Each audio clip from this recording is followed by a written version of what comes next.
Conquering the mind, మనసును జయించడము. మన్సారి was one of the మండలి who lived at Mehrabad. ఈ కథ మన్సారికి సంబంధించి. స్త్రీలలో మెహరాబాద్లో శాశ్వతంగా మకాం ఉండిపోయిన వాళ్లలో మన్సారి మొట్టమొదటి ఆవిడగా మనం చెప్పుకోవాలి.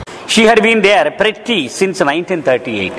1938 లగాయతు ఆవిడ అక్కడే మకాం ఉంటుంది. ఏమిటి 1938 విశేషం ఏమన్నా చెప్పండి. ఆ మెహర్ రిట్రీట్ పైన ఆగస్ట్ 1938 అని రాసి ఉంటుంది. చూడండి మీరు, పెద్ద అక్షరాలతో రాసి. అప్పటి వరకు అది ఒక్క నీటి కుళాయి చెరువులాగే ఉండేది. అది దాని మీద మొట్టమొదటి అంతస్తు, పై టవరు ఇవన్నీ నిర్మాణం చేసి ప్రారంభోత్సవం జరిగింది ఆగస్టు 1938లో. అంటే అది పూర్తి నివాసయోగ్యంగా మారింది ఆ మెహర్ రిట్రీట్ ప్రాంతం అంతా. అలాగే బాబా సమాధి పైన డూము ఈ నిర్మాణం అంతా పూర్తయింది కూడా ఆగస్టు 1938. అది జ్ఞాపకం రావాలి మనకి. ఓకే, అప్పటి నుండి మన్సారి శాశ్వతంగా మెహరాబాద్లో మకాం ఉంటూ ఉండేది. Although the only thing she wanted when she came to live to be with Baba was to stay physically close to him. ఆవిడ మొట్టమొదటి వచ్చినప్పుడు బాబా దగ్గరికి ఎలా వచ్చిందంటే, ఆవిడ ఎలా వచ్చింది బాబా దగ్గరికి?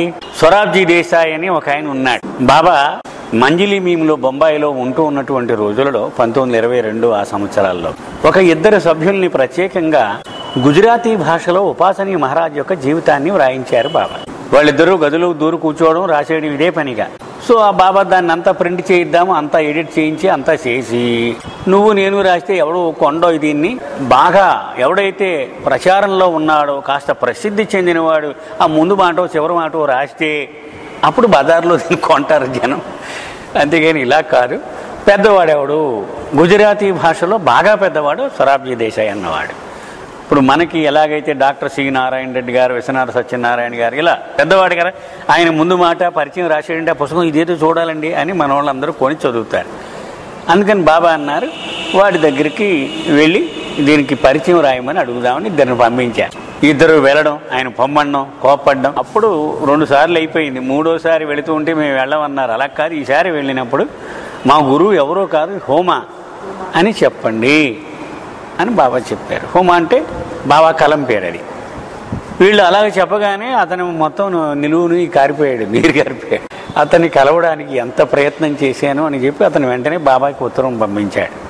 నేను ఒక బిచ్చగాళ్ళు లాంటి వాడిని, మీ ద్వారం దగ్గర నాకు ఆజ్ఞ ఇవ్వాలి, కానీ మీరు ఇలాగ అడగకూడదు, మీరు ఏమడితే అది చేస్తానని చేసిచ్చాడు. తర్వాత అతని ఇంటికి బాబా వెళ్ళడం ఇదంతా లార్డ్ మెహర్లో అద్భుతంగా అతని మేనకోడలు.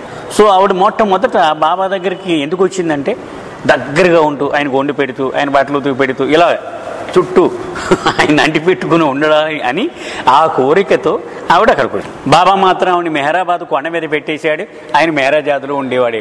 సో ఎప్పుడైనా అప్పుడప్పుడు మాత్రమే బాబాని దర్శనం చేసుకునే భాగ్యం ఆవిడ కలిగింది. కనీసం దర్శనం కూడా నిరంతరం ఆవిడ అనుకున్నట్టుగా దొరికేది కాదు. According to he's instructions she never even crossed the rail road tracks to go into lower Mehrabad unless it was to go into the town for medical reasons or to visit Baba.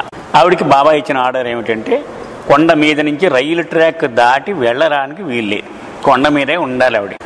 2 కారణాలు మాత్రం ఆవిడ కొండ దిగి వెళ్ళొచ్చు. ఏమిటవి?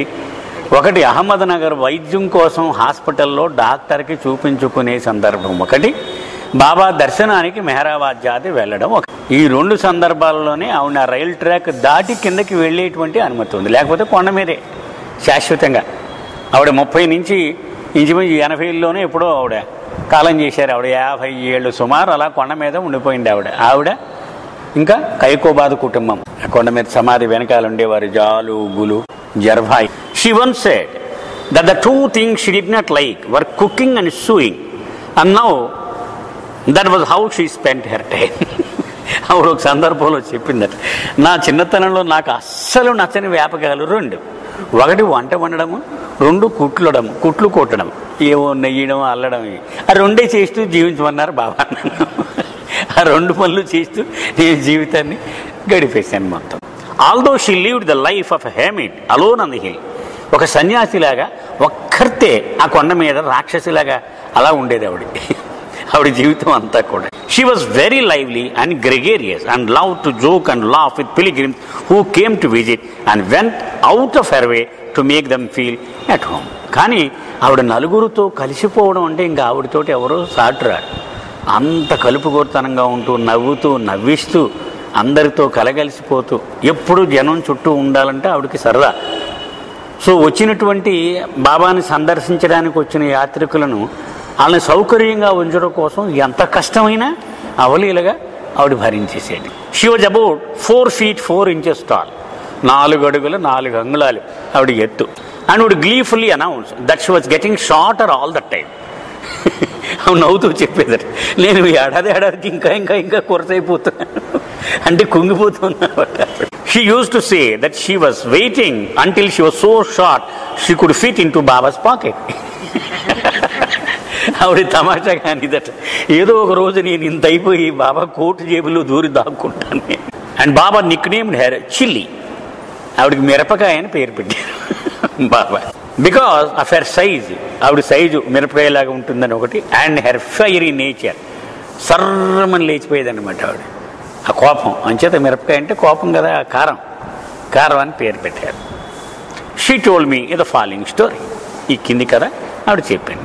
A slave went around looking for work. Slave అంటే బానిసలు. పూర్వం నీగ్రో వాళ్ళు ఉండేవారు, ఒక రాజు దగ్గర, ఒక డబ్బు ఉన్నవాడి దగ్గర పనికి కుదిరిపోయి చేసి పెడుతూ ఉండేవారు. అలాంటి ఒక సేవకుడు ఉండేవాడు. వాడు పని కోసం తిరుగుతున్నాడు, అలాగూ ఎవడు పని ఇస్తాడు అని. He would tell those who might employ him that he would work for free. అయ్యా నేను ఫ్రీగానే పని చేసి పెడతాను అంటే తిండి పెడితే చాలు అనమాట, వాడికి చేసి పెడతాను అంటే. ఆ యజమానులు ఎవరో అతన్ని పనిలో పెట్టుకుందాం అనుకుంటున్నారో వాళ్ళందరికీ ఈ షరతులు చెప్తూ ఉండేవాడు. But that he had to be kept busy all the time. నాతో ఉన్న ఒక ప్రమాదం ఉంది, నన్ను ఎప్పుడు కూడా ఏదో పని చెప్తూ ఉండాలి, పని అయిపోయిందంటే కుదరదు, అలా చెప్తూనే ఉండాలి. If a would-be master failed to keep him occupied all the time, then he would eat him up. ఎవడైతే పని చెప్పలేకపోయాడో అని ఆ నిమిషంలోనే తినేస్తాడు, గుడకేస్తాడు వాడిని. అది కండిషన్. అంటే వాడికి నిరంతరము అని చెబుతూనే ఉండాలి, లేకపోతే వాడిని తినేస్తాడు. The slave worked for a lot of different master. చాలామంది దానికే ఉంది, పని బొచ్చురుంది, రావాయ నువ్వు ఎందుకు మేము చెప్తాం కదా అనేవారు. వాడు చెప్పలేకపోయేవారు, వాడిని తినేస్తూ ఉండేవాడు. ఇది చాలామంది ఈ బానిస బారిన పడ్డారు. Nobody new how to control the slave. ఎలాగ వీడిని ఆ కంట్రోల్ చేయడం, నియంత్రించడం ఎలాగనేది ఎవరికి అర్థమయ్యేది కాదు. And all the masters who tried would eventually fail and be eaten. చాలామంది ప్రయత్నాలు చేశారు, వాడు గుటకేసాడు వాళ్ళందరినీ కూడా. Then came along a wise master. ఒక మేధావి తగిలాడు, వివేకవంతుడైనటువంటి ఒక యజమాని తగిలాడు. He heard of the slave and agreed to hire him. వీడి గురించి విన్నాడు. వాడు కథగా చెప్పగా, రారా నాయన నేను పనిలో పెట్టుకుంటాను, నాకేం ప్రమాదం లేదా. Even when the slave explained the condition under which he wood work, the master agreed. ఏమన్నా నా దగ్గర ప్రమాదం ఉంది, మరి మీరు అది విన్నారో లేదో నేను ముందే చెబుతున్నాను, మీరు ఇంకేమో పని చెప్పలేని పరిస్థితి వస్తే మాత్రం మిమ్మల్ని తినేస్తాను, అది చూసుకోండి అని చెప్పాడు. ఏం ప్రమాదం లేదు, రాను అన్నాడు. He told the slave to bring a ladder. ఓ పెద్ద నిచ్చెన ఉంది దొడ్లో, అది తీసుకురా బయటకు అన్నాడు. And set it up against a wall. ఎత్తైన ఒక గోడ ఉంది, దాన్ని చేసి అన్నాడు నిచ్చెన, అలాగా అది అలా ఉంచండి. Then the master asked the slave to do some work around his house.